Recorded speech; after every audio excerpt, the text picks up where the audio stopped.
Brian McKnight having something to say, see, that really puts a bee up my bonnet.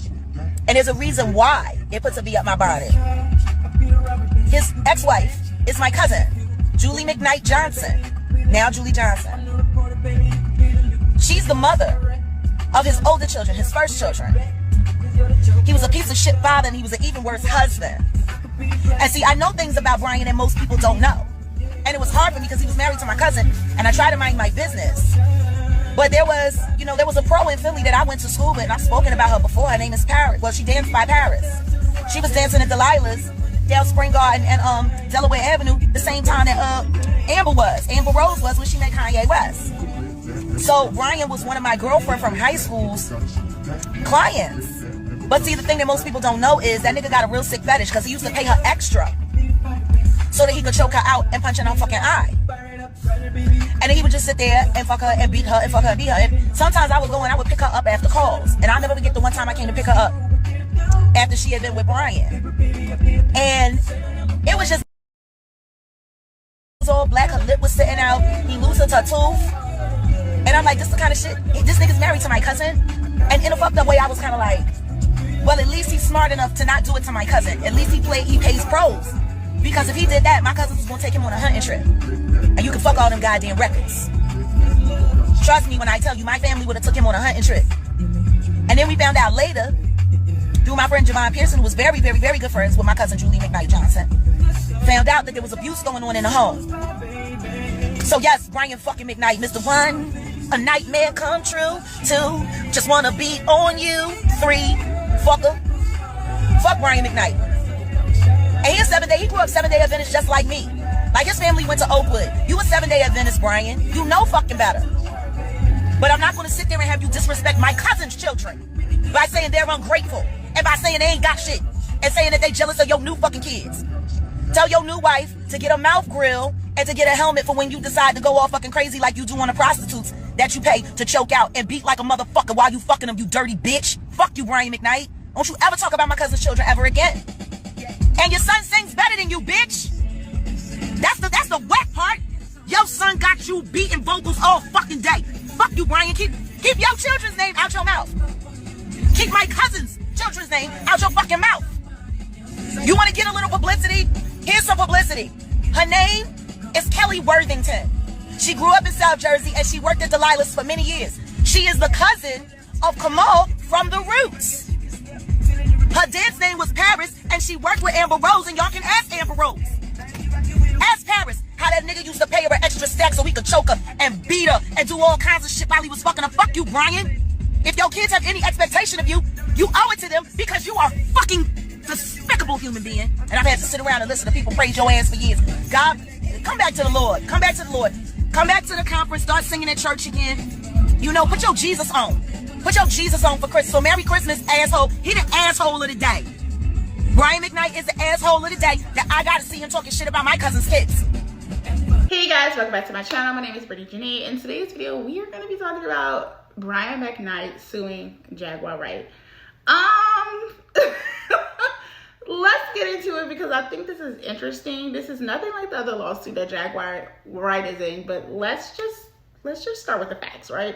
So in April 2025, Brian McKnight filed a lawsuit accusing Jaguar Wright of defamation. And according to the documents, Jaguar made a series of social media posts claiming that McKnight hired prostitutes and abused them. And he also physically abused his ex-wife, Julie McKnight. So Jaguar even stated that Julie is her cousin, which McKnight disputes, and that he had a long history. She also said he had a long history of abusive behavior behind closed doors. And so these explosive allegations, and McKnight, he's basically saying that all this is 100% false. And he's seeking for damages for the harm to his reputation and his emotional distress and more. So I'm gonna be honest, I don't have the court docs, y'all. I've just been like looking at different articles and trying to figure out like what's in this lawsuit. So this is not the first time Jaguar has been in controversy. We all know who she is, and she's made public claims about other artists like Jay-Z, Beyonce, and Diddy, the dick riding diddler. But this time she's been targeted back in court by Brian McKnight. And so let's pause and talk about defamation and what does that actually mean in legal terms. So defamation is a false statement presented as a fact that causes injury to someone's reputation. And so there's two types. You have libel and you also have slander. So libel is when it's written down, and slander, which is spoken. And so in order to be successful in a defamation lawsuit, especially as a public figure such as Brian McKnight, he has to prove that the false statement of fact was made and it was not just an opinion or an insult from Jaguar. It was published, meaning that the statement was communicated to at least one or more people, and that fault, right, is the other element. And in this case, public figures like Brian McKnight has to prove actual malice, meaning that the statement was made knowing it was false or with reckless disregard for the truth. And also he has to plead for damages in the state that it actually caused harm to his reputation or career. So when Jaguar made those claims publicly on social media, she checked off that publication box, right? And so the question is, were her statements false, and did she make them knowing they were false? And so this lawsuit comes at a time when Brian is already dealing with reputation issues. He's been publicly criticized, right, for allegedly distancing himself from his biological children, from his black children, right, while embracing his stepchildren, his white-looking stepchildren.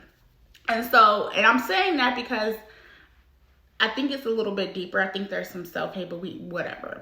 So we're going to stick to this case. So whether or not those criticisms are fair, this new set of allegations could further damage his name. And so for Jaguar, a lawsuit like this could financially be devastating if McKnight wins. I don't think she has the coins. He's trying to come for her YouTube check because I think Cardi B set a precedence for YouTubers being sued. So I'm thinking he thinks she has a bag.